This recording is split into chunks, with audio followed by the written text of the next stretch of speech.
The rain came down like needles, sharp and unforgiving, turning the old pier into a slick ribbon of rot and shadow. And the first thing she felt was pain deep, burning. And everywhere, before she even remembered her name, before she remembered why she was there, bleeding into the cracks of the wood while the black sea below waited patiently to swallow her whole. And this was how it always ended for people like her, alone, unseen, unwanted. A poor human girl who had learned long ago that calling for help only made things worse, because help never came unless it demanded a price she could not afford. So she dragged herself toward the far end of the pier where the lantern barely worked and the world forgot you existed.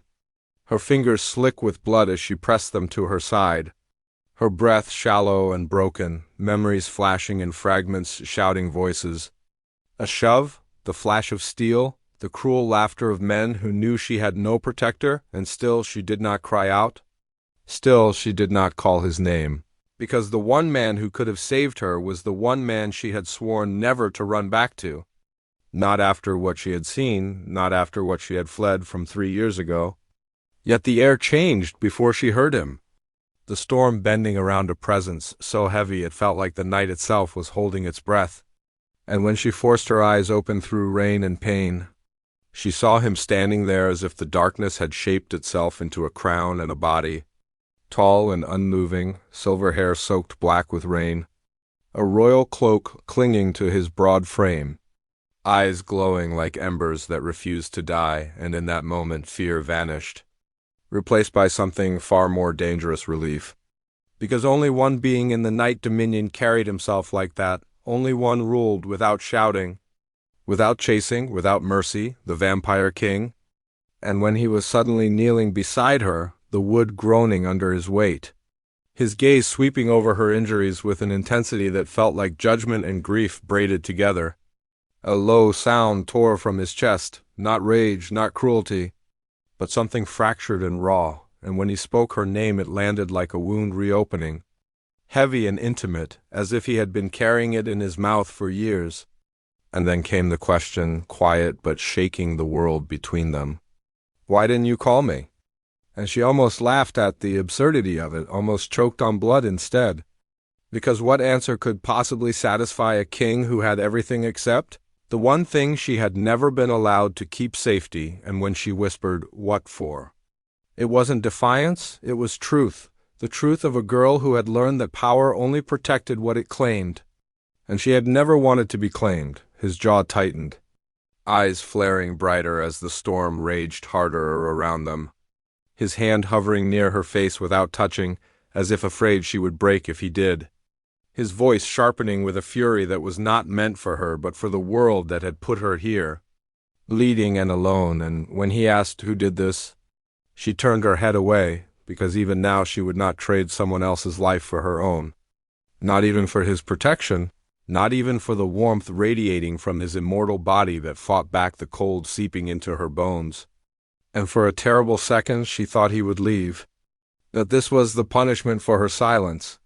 But instead he lifted her with careful certainty, pain exploding white-hot through her body as a scream escaped her, her head falling against his chest where his heart beat strong and steady, a sound that made her chest ache in a way pain never could. And as he carried her toward the waiting carriage, rain soaking them both, she realized the truth she had been running from was standing undeniable between them. This king did not see her as weak, or disposable, or invisible, and that frightened her more than the men who had tried to kill her. Because protection from someone like him was never simple, never free. And as the pier disappeared behind them and the darkness swallowed the place where she had almost died, the question echoed again in her mind, louder than thunder, heavier than fear. Not just why she hadn't called him, but what would happen now that she was in his arms again. Because the vampire king did not save what he did not intend to keep. And this was only the beginning. She woke to silence so deep it felt unreal. The kind of silence that belonged only to places where nothing was allowed to happen without permission. And for a moment she thought she was dead because the pain was distant now, dulled into a heavy ache instead of the sharp fire that had nearly taken her on the pier. And when she opened her eyes, she was met not by darkness, but by a vast ceiling arched in black stone, veins of silver running through it like frozen lightning, soft crimson light glowing from sconces that burned without flame. And beneath her was a bed so wide and soft it felt wrong to touch, draped in midnight-colored fabric that smelled faintly of old parchment and something metallic and clean. And panic rose in her chest as memory rushed back, the rain, the blood, his arms. His voice asking why she had not called, and she tried to sit up only to gasp as pain flared. A gentle but unyielding pressure immediately settling on her shoulder, a warning rather than a restraint. And when she turned her head, she saw him standing at the edge of the room. No crown now, no cloak, just a tall figure dressed in dark. Simple robes that somehow made him look even more dangerous. His expression carved from stone as his glowing eyes tracked every movement she made, and though he did not speak, the weight of his presence filled the chamber until her breath steadied despite herself, because fear had always made her quiet, always taught her how to survive by observing rather than reacting, and this place, this castle, was watching her as much as he was, the vampire king, ruler of the night dominion, feared by all. And yet he did not come closer, did not touch her again, as if he were giving her space to decide whether to run or stay, a courtesy she was not used to. And when she finally whispered where she was, he answered simply that she was safe, but safety had never been a word she trusted. Not when it came wrapped in marble walls and guarded doors, and as hours passed, or maybe days, time moved strangely. Here servants came and went silently, tending to her wounds with reverence rather than haste, never meeting her eyes, never speaking unless spoken to. And she understood then that she was not seen as a guest, but as something far more dangerous to disturb, because whispers followed her through the halls when she was finally able to walk. Whispers of an injured human girl in the king's private chambers, whispers of disrespect, of weakness, of impurity. And the court did not hide its contempt well when she was brought before them. Pale and wrapped in borrowed clothes, her head bowed out of habit as eyes burned into her back. Nobles sneering openly, warriors stiff with suspicion, elders murmuring that humans brought chaos wherever they went. And through it all he sat on his throne, unmoving, silent, letting the judgment fill the room until it choked the air. And when one lord dared to ask why a human was allowed within the inner sanctum, the vampire king rose slowly, his presence pressing down like a storm about to break. And with one quiet sentence he ended the discussion, stating that anyone who questioned her place was questioning his will, and the instant karma was swift and merciless. The lord collapsing to his knees under invisible pressure, face drained of color, understanding too late that power did not need to shout to be absolute. And though she flinched at the display, part of her felt something unfamiliar stir validation, because no one had ever stood between her and cruelty before without demanding obedience in return. And yet later, alone again, she felt the truth settle heavy in her chest. Protection from a king came with a cost, whether spoken or not. And as nights passed, she noticed small things, the way he always positioned himself between her and others, the way his gaze softened only when he thought she was not looking, the way he never asked questions he already knew the answers to. And when she finally asked why he had been searching for her after all this time, his silence spoke louder than words, because some bonds were not forged by titles or power, but by moments of shared loss. Moments she was still not ready to face, moments tied to the secret she had buried 3 years ago. The reason she ran, the reason she stayed silent even while bleeding.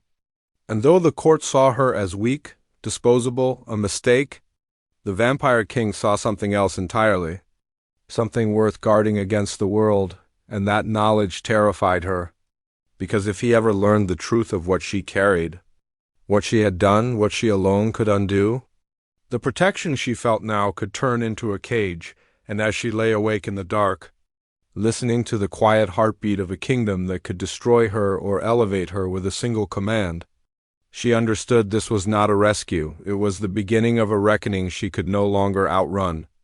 And somewhere deep within the castle, the question still lingered, unspoken now, but far more dangerous than before. Why hadn't she called him? And what would happen when he finally learned the answer? The first real test came quietly, not with blood or storms, but with whispers sharpened into knives.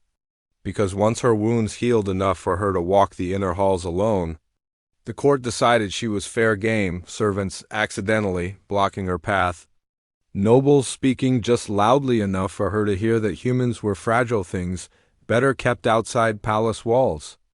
And one afternoon in the lower gallery, where moonlight filtered through stained glass like spilled wine, a noblewoman stepped directly into her way and smiled without warmth, asking if she enjoyed sleeping in a king's bed meant for queens. Laughter rippling behind her like a tide, and the old fear rose in her chest. The instinct to bow, apologize, disappear. But something stopped her, maybe the memory of the vampire king's hand steadying her on the pier. Maybe the knowledge that she had survived worse than cruel words. And she lifted her head and answered softly that she slept where she was placed, nothing more, nothing less. And the noblewoman scoffed, pushing closer, telling her that kindness would not save her here, that humans were toys to be broken or traded. And in that moment a tremor passed through the air. Unseen but undeniable, glasses rattling, shadows bending inward. And the vampire king was suddenly there, not announced, not escorted, simply present as if the castle itself had summoned him, his gaze locking onto the noblewoman with cold precision. And without raising his voice he asked what was being discussed, the room freezing as every witness understood too late that they had crossed a line. And when the noblewoman tried to justify herself, he did not let her finish, declaring that any insult directed at the girl was an insult to his rule, and the punishment was instant and unforgettable. The noblewoman stripped of title and protection in a single sentence, her power collapsing like ash, and the onlookers learned a lesson that would spread through the night dominion by nightfall harm the human girl, and you answer to the king. And afterward, when the hall emptied, she stood trembling, not from fear but from the sudden realization that she had been defended without being asked to kneel for it. And he did not comfort her with words, did not touch her, only said she had done well by standing her ground. A simple statement that warmed her more than praise ever could. And as days passed, small moments began to shift something between them. She noticed how he listened when she spoke, even about small things. How he adjusted his pace to match hers without comment. How he ensured she ate before court matters demanded him away. And then came the night everything tilted again, when alarms rang through the palace and news spread of an attempted breach led by Dravik's followers, a name that made her blood run cold, because Dravik was not just an enemy of the crown. He was the reason she had fled 3 years ago, the reason she had chosen silence over survival. And when chaos erupted, instinct took over. She moved not away but toward the injured guards, tearing strips from her own sleeves to bind wounds, speaking calmly, efficiently, using knowledge she had never explained, words that sounded old, precise, not quite the common tongue. And those who heard her froze in shock as pain eased under her hands. Bleeding slowed, strength returned enough to stand, and when the vampire king arrived to see her kneeling beside a fallen warrior, murmuring in that ancient cadence, something dangerous and odd crossed his face, because no ordinary human knew those words, no ordinary girl carried that knowledge. And when the threat was driven back and the halls fell silent again, the court buzzed with confusion, some calling her a witch, others a miracle, and she waited for him to demand answers, to pull rank and force the truth from her. But instead he dismissed everyone and simply asked if she was hurt, concern threading through his controlled tone. And for the first time she saw the cost of his restraint, the way his hands clenched as if holding back questions sharp enough to wound them both. And she realized then that his protection was not possession, it was patience. A dangerous gift from a man who could command obedience but chose restraint. And later, alone in her chamber, she understood the shift was complete. She was no longer just the injured girl from the pier, no longer invisible. Her actions had rippled through the night dominion, challenging prejudice, rewarding kindness, exposing cruelty, and binding her fate closer to the vampire kings than either of them had planned. because now he knew she was hiding something powerful, something that could heal or destroy, and the slow-burn tension between them deepened, unspoken, heavy with questions neither dared voice yet. And as the moon climbed high and the castle settled into uneasy rest, one truth became clear to her at last: she was no longer merely being protected. She was being seen, and once a king truly sees you, there is no going back. The truth began to surface not all at once, but in fragments, slipping through the cracks of silence she had built her life around. Because after the breach, the palace no longer looked at her the same way. Guards bowing with uncertainty, servants watching her with wary respect, and elders whispering behind hands as old as the stones beneath their feet. And she felt it tightening around her like a net, this attention, this curiosity, this slow realization that she was no longer invisible. And it terrified her more than the night she had almost died, because being unseen had always been her shield. And now the Vampire King himself was watching her differently, not with suspicion but with quiet calculation, as if he were piecing together a puzzle he already feared the answer to. And when he finally asked her to walk with him through the eastern gardens where moonlight turned black roses silver, she knew this was the moment she could no longer outrun. His steps measured beside hers, his presence steady but not overpowering, giving her space to speak first, a courtesy that felt heavier than a command. And she told him pieces of the truth, not the whole, never the whole, only that she had learned certain things in her past, that she had been taught to heal because survival demanded usefulness. And when he asked by whom, her silence was answer enough, because some names carried blood with them, and he did not press further, though she could feel the restraint in him like a drawn blade. And that restraint shattered later that night when Dravik sent his message, not carried by messenger but written in fire across the outer sky, a declaration of challenge, of ownership, of threat, demanding that the human girl be handed over in exchange for peace, accusing her of theft, of betrayal, of carrying something that belonged to him. And the court erupted in panic and outrage, voices clashing, some demanding her exile, others her execution to appease the enemy. And through it all she stood silent at the edge of the chamber, heart pounding but spine straight, because this was the moment she had always known would come. The cost of being found, and when the Vampire King rose from his throne, the room fell into terrified stillness, his voice calm but lethal as he declared that no one would touch her without going through him first, that she was under his protection by right of his crown and his will, and the instant karma was merciless. A council member who argued otherwise collapsing under the weight of his power, learning too late that fear was not leverage against a king.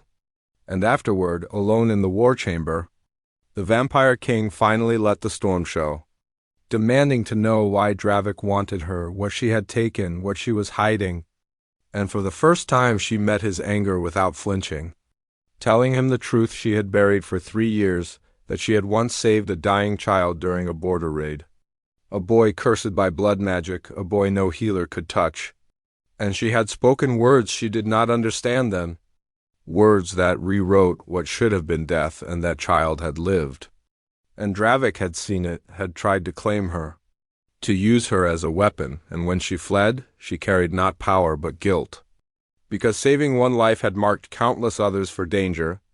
And as she spoke, the Vampire King's anger shifted, not fading but transforming into something colder, more dangerous, because he understood now that she was not hunted for what she was, but for what she could undo. And when he asked why she had not come to him then, why she had vanished instead of trusting him, her voice broke as she answered that kings protected kingdoms, not fragile human girls who carried inconvenient truths, and that she had believed she was safer as a ghost than as a burden.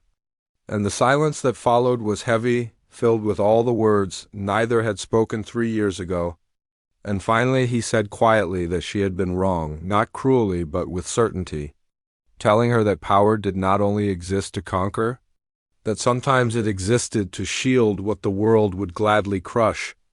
And yet, even as those words warmed something long frozen in her chest, reality closed in because scouts returned with grim news.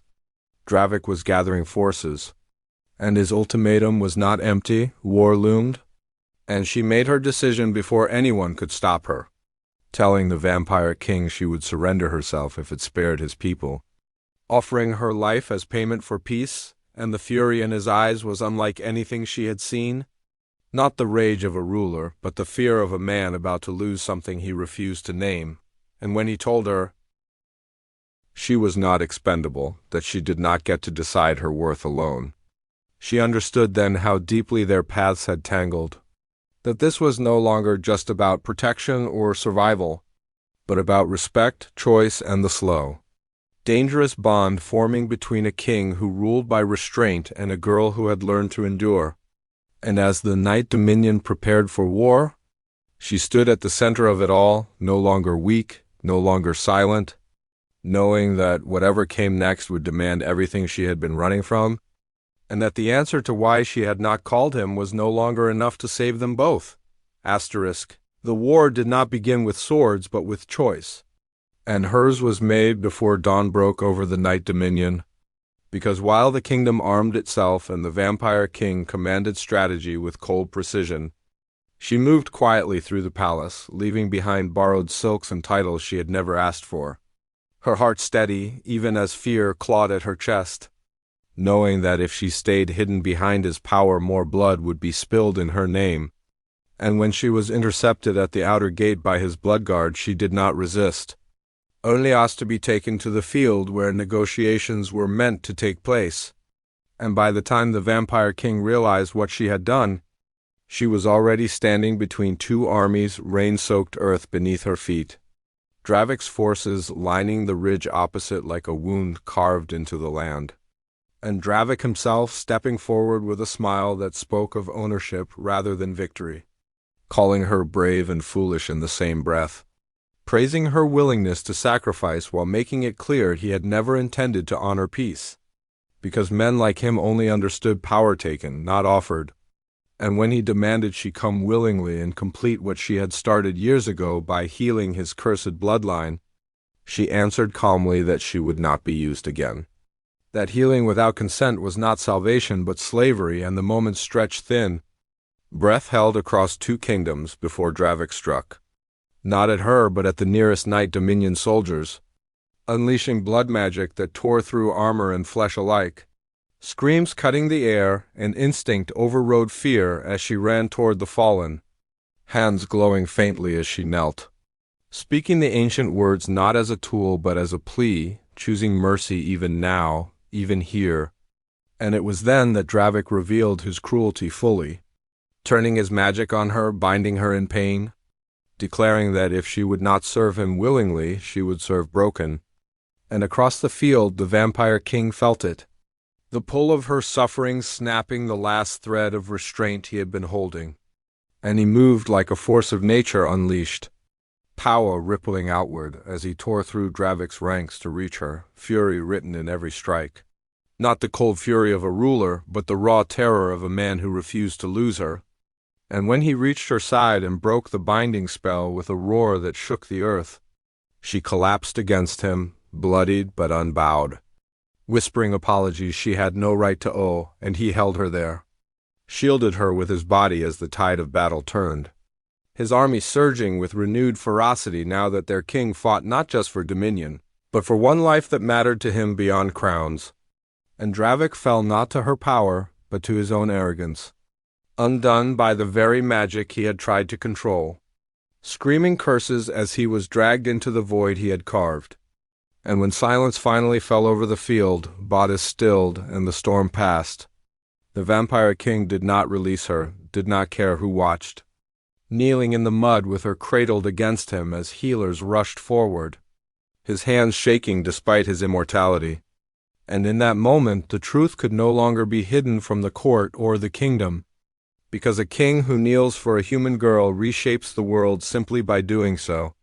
And when she woke later in the medical hall surrounded by quiet reverence rather than fear, she saw the Night Dominion differently, not as a place of shadows but as a people who had watched her choose sacrifice and kindness again and again. And she understood that respect was not given by blood or power but earned through courage when no one was watching.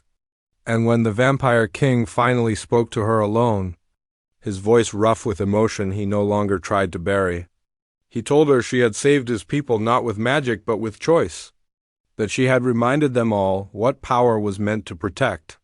And when she told him she had been ready to die so others could live, he answered firmly that her life was not currency, not now, not ever again. And in his gaze she saw not possession but partnership, a promise built slowly through actions rather than words. And as the kingdom mourned its dead and honored its living, the balance shifted. Justice served not by revenge but by the end of a tyrant's reach. And she stood no longer at the edge of history but at its heart, changed not into a queen by decree but into something far rarer, a symbol of compassion that had survived cruelty. And as dawn finally broke over the battlefield, light touching the scars left behind, she knew this was the moment everything turned.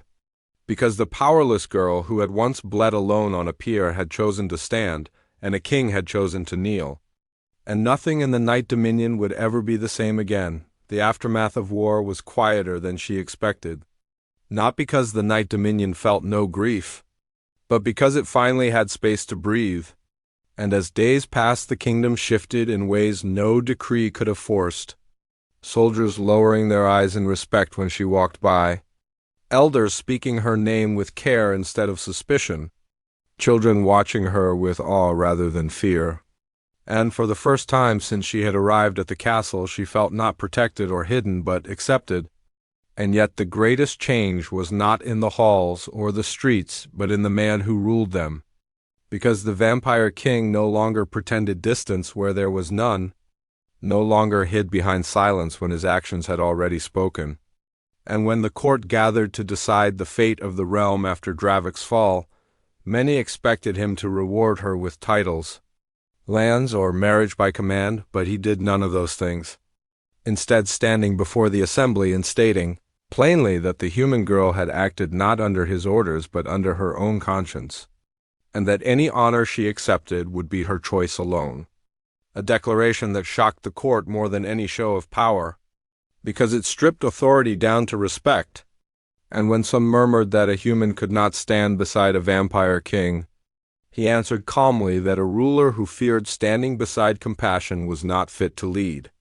And justice came swiftly but cleanly, not through blood but through removal, those who could not accept change losing their influence, their power fading without spectacle. Instant karma, served not by cruelty but by consequence.